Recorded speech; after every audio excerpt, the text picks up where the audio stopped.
Colgate Dental Cream to clean your breath while you clean your teeth and help stop tooth decay, and Palmolive Shave Creams for a smoother, more comfortable way to shave bring you Our Miss Brooks, transcribed and starring Eve Arden.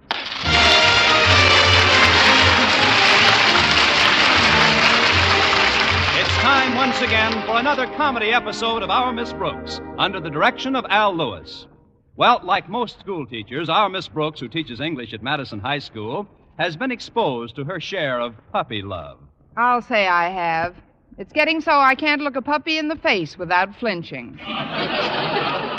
But the kids at school are nothing compared to the case I discovered at home between my landlady, Mrs. Davis, and Horace Barlow, the school's new basement custodian.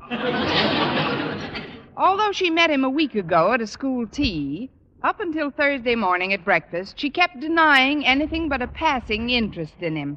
Please, Connie, just because Horace Barlow has been over a few times is no reason for people to jump to conclusions. My goodness, Horace isn't jumping to conclusions. At his age, Horace is lucky if he can limp to conclusions. But I've seen you two together, Mrs. Davis. As far as I'm concerned, I think of Horace as just a real nice boy. And he is, too. A real nice 68-year-old boy. He happens to be 54, Connie. He told me so himself. I know, Mrs. Davis. And Jack Benny is 39. Not that I'm criticizing your friendship. Far from it. I'm delighted that Horace is so genuinely fond of you. Oh, Connie, Horace doesn't even know I'm alive. Well, don't let that worry you. It's hard to tell about him most of the time. Anyway, I'm simply not interested in anything but the most casual relationship. Heavens, if I were thinking seriously, I'd try to find out something about the man, wouldn't I? Haven't you? Definitely not. I'm not even mildly curious. I haven't the slightest idea where he keeps his $10,000 life insurance policy. And I have no knowledge whatsoever of how he got his leg wounded in the Mexican War, for which he gets a $53 a month pension. Why, I don't even know in what bank he keeps his $2,619 savings account. Shame on you. You haven't even got his Social Security number. S498265. Oh, that's Walter Denton. He's driving me to school. Be right there, Walter. Now, is there anything you want me to say to Mr. Barlow for you if I happen to see him at school? Not a thing, Connie. Okay. There's no necessity of even mentioning to him that I'm not busy tonight. I see. And there's no need for any remarks about the cake I'm baking today being too big for one person to finish alone.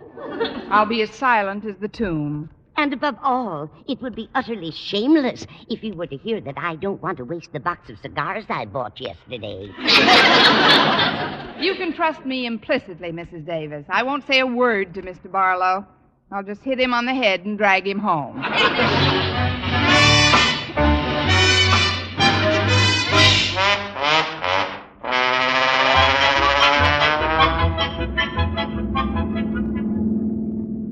I'm glad you picked me up early this morning, Walter. I've got an errand to do for Mrs. Davis before my first class.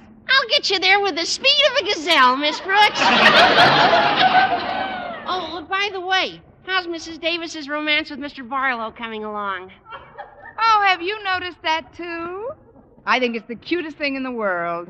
Mrs. Davis actually has a bad case of puppy love. It is cute, considering she's in her second puppyhood. No disrespect intended, you understand. After all, what could be more romantic than two lonely old people encountering the grand passion in the sere and yellow leaf of life? Why, that's absolutely poetic, Walter. The burning desires of youth long past, they look now for the subdued glow of companionship, the warm and simple pleasures that two elderly people in love can share together. I can see them now, soaking their feet in the same pan of Epsom salt. I'll bet you'd like to find romance at that age, Miss Brooks. At the rate I'm going now, I'm counting on it. But, Walter, I'd just as soon you don't mention the subject at school. It might be a source of embarrassment to Mr. Barlow. My trap is sealed, Miss Brooks. Now, what's the errand you're going to do for Mrs. Davis this morning? Well, off the record, I'm going to invite Mr. Barlow over to the house tonight. He's been a little backward about asking for a date. I get it. You're Mrs. Davis's John Alden. Now all you got to do is get Mr. Barlow to invite Mr. Boynton over for you, and you're all set. Meeting's adjourned. Hi,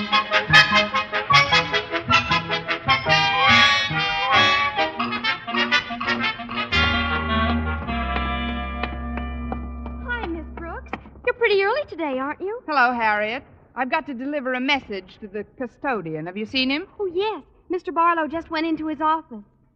Isn't it wonderful, Miss Brooks? I don't know. I've never been in his office. I mean about Mr. Barlow and Mrs. Davis. They're crazy about each other. Of course, it's a big secret. Couldn't be a bigger secret if they took out an ad. Is there anything more romantic than the mellow romance of old age? Now, please, Harriet. To think of two people finding love at a time of life when others are preparing to pass on. Two people walking hand in hand in the twilight of life. Yes, there's nothing like a brisk walk before passing on.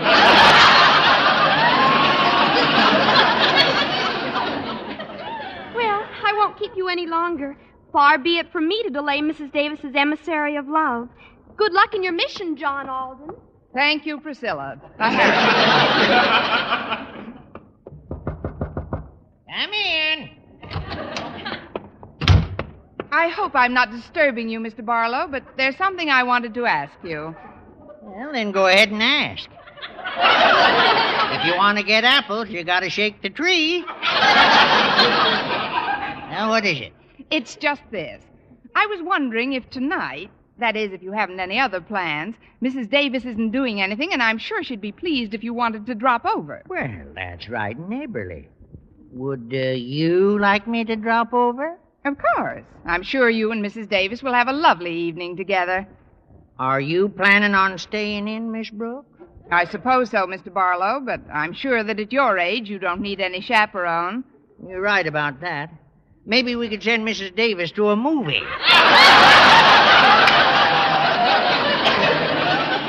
Send Mrs. Davis to a movie? Sure. Oh, there's no sense in my trying to hide it any longer. Why, the only reason I've been coming around Mrs. Davis's place is to be near you. Near me? But you've been making dates with Mrs. Davis. Well, naturally. You gotta slip the drones a little honey if you want to get next to the queen bee. You, Mr. Barlow, are barking up the wrong hive. This is ridiculous. I simply can't believe it's even happening. I couldn't believe it myself. I just couldn't understand the feeling that swept over me when I first saw you, Miss Brooks. In fact, since that time, I've had my glasses changed twice. But it's still the same.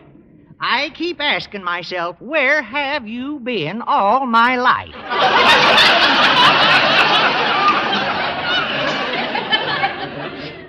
Three-quarters of it, I wasn't even born. Look,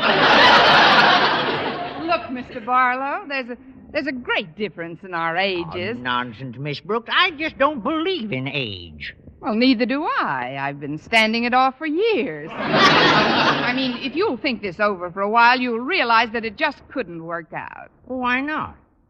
Is there somebody else playing the piano in your front parlor? No, but Mr. Boynton plays the ukulele on my back porch. We've been going together for quite a while now. You mean that biology fella? Oh, shucks, he's just an unsophisticated kid. Why, you couldn't warm him up if you stuck a Bunsen burner under him. You've been peeking. That is, Mr. Boynton's just shy about expressing his feelings. He ain't got no feelings, if you ask me. Leastwise, not like I have, especially since I met you.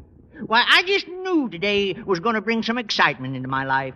I got the strangest sensation right after breakfast. Maybe something fell into your gruel. There's no two ways about it, sis. I'm smitten. Well, would it unsmit you if I told you that I was engaged to Mr. Boynton? Engaged?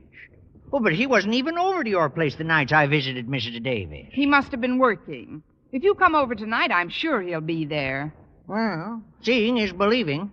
Well, I'll drop by, Miss Brooks, but I still say when it comes to your bringing me messages from Mrs. Davis, speak for yourself, John Alden. There's no use talking. These man-tailored suits have got to go.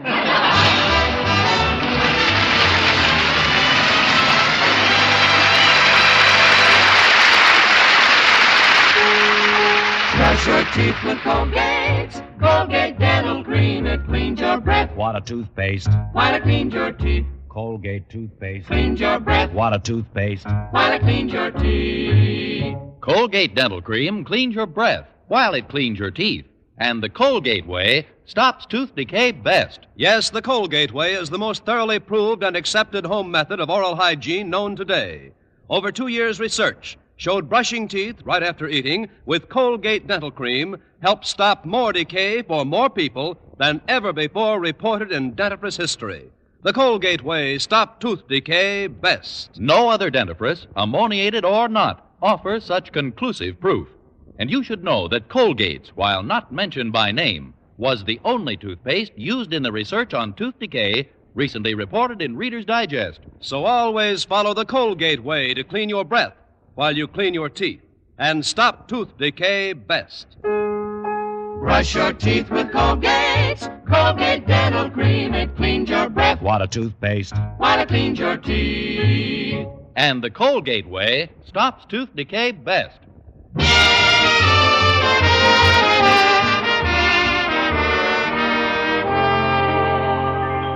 Well, I was quite chagrined to find out that Horace Barlow was more interested in me than he was in Mrs. Davis. This was one triangle I was determined would not be eternal, not even overnight. Therefore, at lunchtime, I headed for Mr. Boynton's table in the cafeteria. But just as I got halfway to it... Oh, Mr. Conklin, I'm terribly sorry, sir. You're slipping, Miss Brooks. You only knocked 2 dishes off my lunch tray today. I guess I didn't watch where I was going. Obviously. When you do, you get the whole tray. Well, luckily, nothing happened to your apple pie. The plate is broken, but the pie is intact. Here. Thank you. Even more luckily, nothing seems to have gotten on my clothes. No, sir. I've never seen you look so neat. White carnation and all. I spoke too soon. That's vanilla ice cream. This never would have happened, sir, but I'm terribly preoccupied today. This must be Preoccupied Day at Madison High. I've had nothing but trouble with our new school custodian for the same reason. You mean Mr. Barlow? Yes, he forgets about the furnace. He forgets to fix the pipes. The old goat acts as if he was in love. Maybe he is in love. Mr. Barlow? But who could a 70-year-old codger be in love with? He happens to be 54. Yes, and Jack Benny is 39. Horace Barlow in love. Oh, at his age, he probably can't tell the difference between a woman and a kangaroo. Probably not. Well, if you'll excuse me, I'll be hopping off to lunch. No doubt I'll run into you later in the day, Mr. Conklin.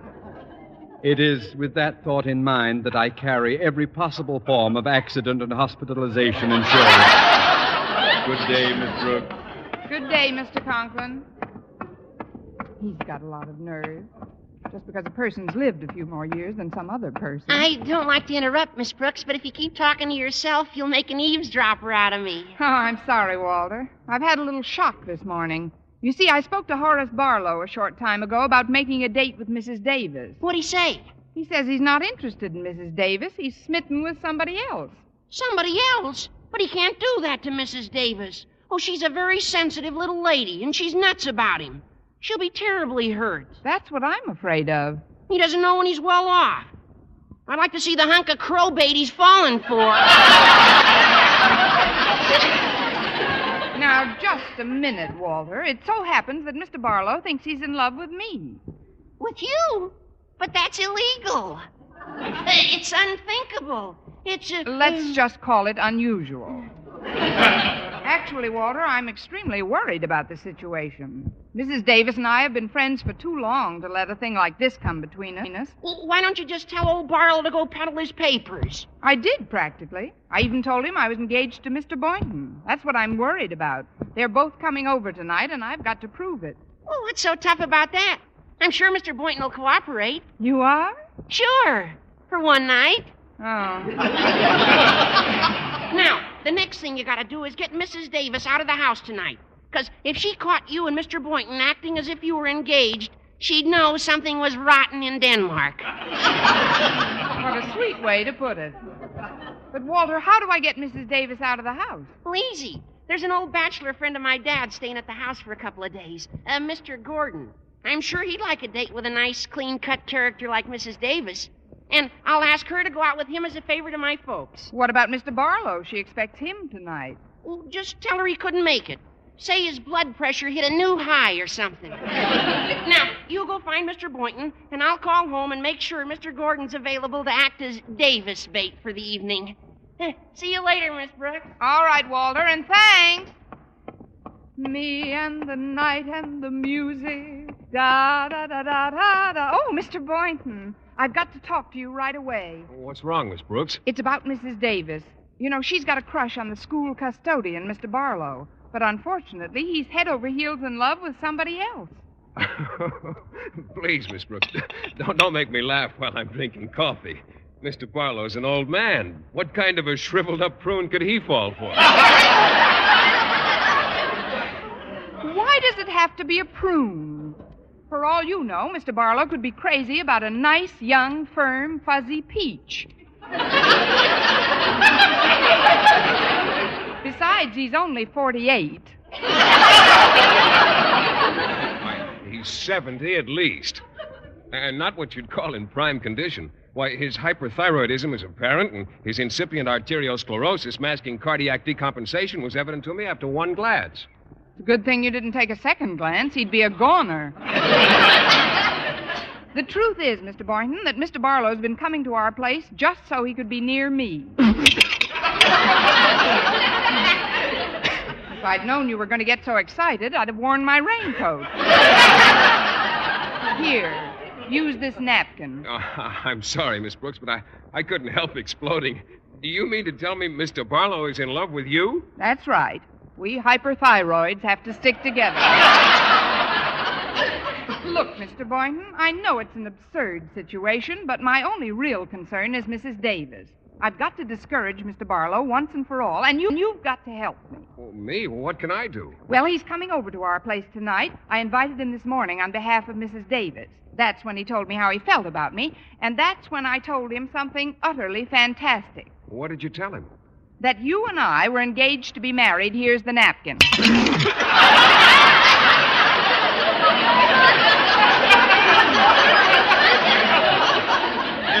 Engaged to be married, but Miss Brooks, that's utterly fantastic. I'm glad I said it first. Don't you see, Mr. Boynton, this is very important to someone who's very important to me. Mrs. Davis is just about the best friend I've got. Well, if that's the case, Miss Brooks, I guess the least I can do is cooperate. Will you really, Mr. Boynton? Sure. For one night.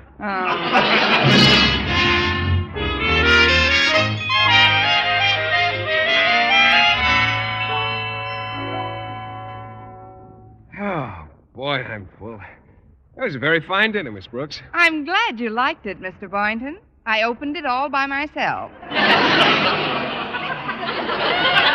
I hope Mr. Gordon took Mrs. Davis to a nice place for dinner.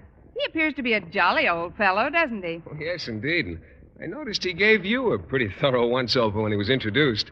You seem to pack quite a wallop for these elderly Joes.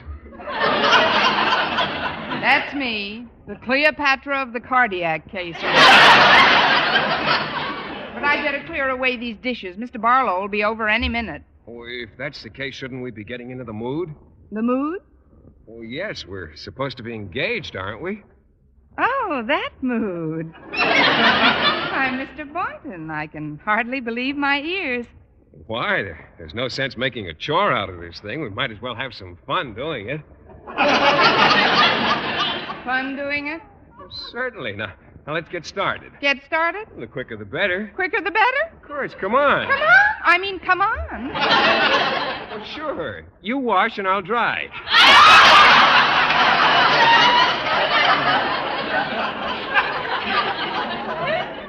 So much for the hopes of Connie Brooks, girl dreamer. Look, Mr. Boynton, working in the kitchen is the way married people would get into the mood. Engaged couples do their work in the parlor with soft light. Okay, we'll take a big basin of water and do the dishes in the parlor.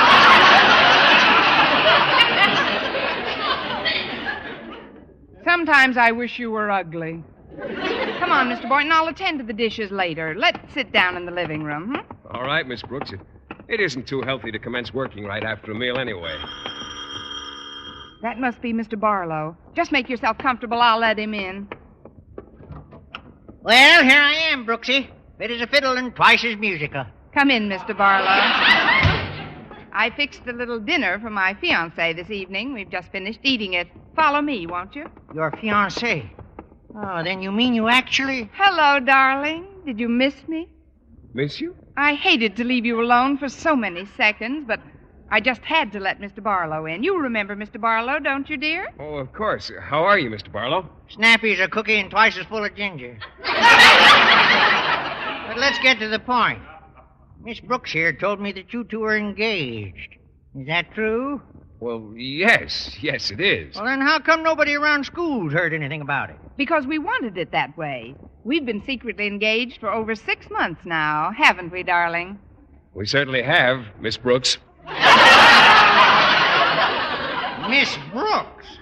Why does he call you Miss Brooks if you're going to be married? He doesn't like any display of affection in front of company. Let's sit down, shall we? Mr. Barlow, draw up a chair, won't you? And, sweetheart, you draw up a chair and we'll sit down. We? But, Miss Brooks, I worked out with the basketball team yesterday, and my knees are a little weak. It may be a foul, but I'll never get a shot like this again. Sit down, dear. There we are. Comfy? Yeah. Seems mighty strange to me.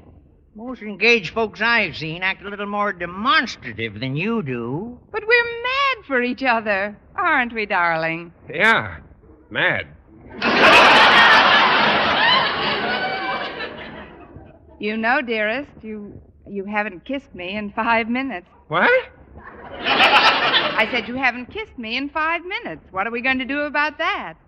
Let's wait another 5, huh? What's the matter, darling? You want to kiss me, don't you? Maybe it's me, Miss Brooks. No, I'm positive he doesn't want to kiss you. Oh, you mean he doesn't want to kiss me in your presence? I'm sure that wouldn't stop my great, big, handsome lover boy, would it, dearest? Certainly not. Give me your cheek. There. Wow. Now, how about one to get me down off the ceiling? Maybe I ought to go. But why, Mr. Barlow? You just got here. I know, but won't I be interrupting something? Only if you go. I mean, stick around a little while longer. I'll see who it is. Don't move, either of you. Sorry I had to disturb you, Connie, but I forgot my key again. Mrs. Davis, what are you doing home so early? Here, let me help you off with your coat and eyeglasses. Mr. Gordon showed me the most wonderful time, Connie. But he has a business appointment first thing in the morning, so we had to cut our date a bit short. Oh, who's that in the living room? That's Mr. Boynton. Oh, I see. And who's the man in the other chair? That's Mr. Boynton, too. He's awfully restless tonight. Oh, now I see who that is. It's Mr. Barlow. But you told me he wasn't coming over tonight. He must have changed his mind. Listen, Mrs. Davis, when two people have a beautiful friendship, they've got to do everything in their power to keep it from breaking up, right? Let's talk later, dear. I've got to get these shoes off at once. Mr. Gordon just danced my tootsies into a stupor. He's a wonderful man, Connie. That's why I want you to do me a little favor. A favor? Yes, when you go back into the living room. What do you want me to do, Mrs. Davis? Brush off that other old creep for me, will you? You mean Mr. Barlow? Yes, I haven't the heart to hurt his feelings. Well, it'll save a lot of explanations, I guess, but I know I'm going to get 2 birds with 1 stone. What do you mean, Connie? As soon as the old duck is gone, my little lovebird will take off like a wounded pelican. Eve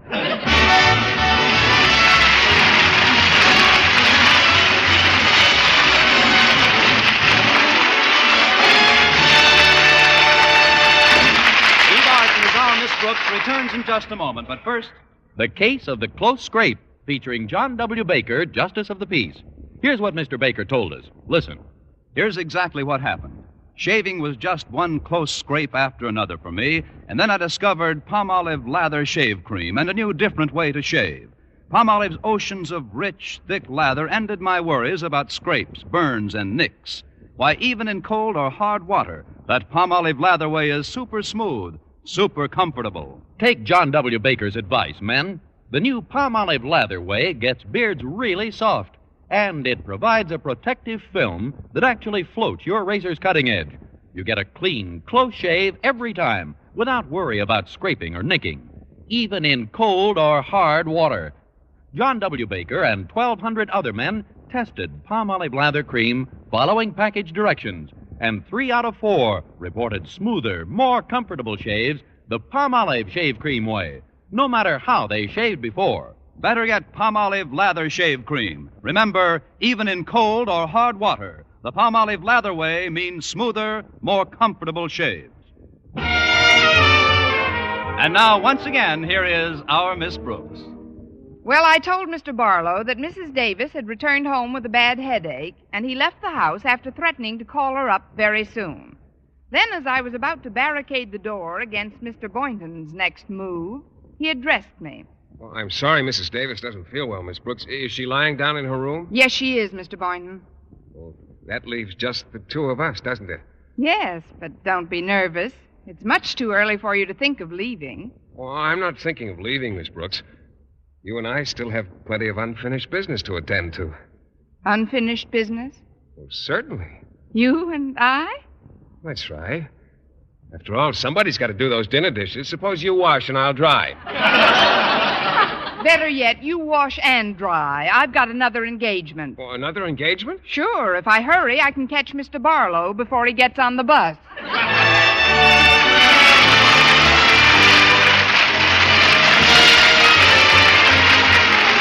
This is Vern Smith reminding you to tune in next week to another Our Miss Brooks show, brought to you by Palmolive Shave Creams for a smoother, more comfortable way to shave, and Colgate Dental Cream to clean your breath while you clean your teeth and help stop tooth decay. Our Miss Brooks, starring Eve Arden, is produced by Larry Burns, written by Al Lewis, with the music of Wilbur Hatch.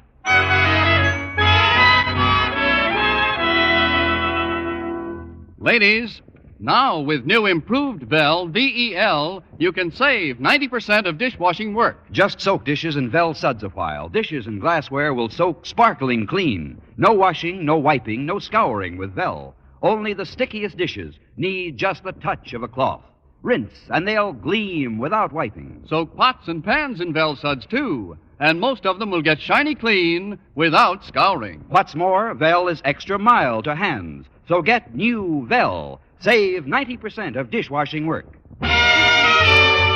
If you like mysteries that are as full of chuckles as chills, be sure to hear Mr. and Mrs. North every Tuesday over this same network. Don't miss the exciting and laughable adventures of these amateur detectives. And be with us again next week at this